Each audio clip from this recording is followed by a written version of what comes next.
Now, I'm just wondering, looking at Bawku specifically, the issue in Bawku has been spanning for decades, and several governments have tried to resolve the issue in Bawku himself as well. I'm just wondering, looking at the root causes of the conflict we're facing at Bawku, what different method do you propose that this government adopt to solve the problem?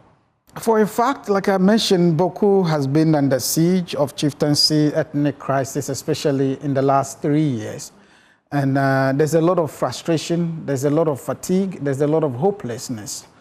And it appears that Bawku has defied all known applicable conflict resolution, practices.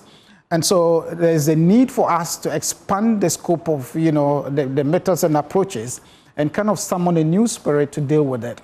And as a government is so powerful that they have that commitment, they have that capacity.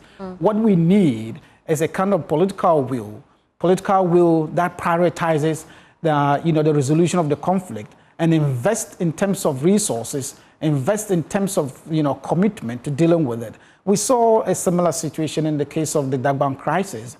It is one of the single biggest crisis at the time.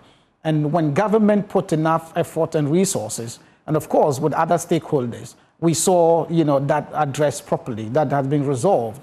And so Bawku is a situation that required that kind of goodwill, political goodwill to deal with.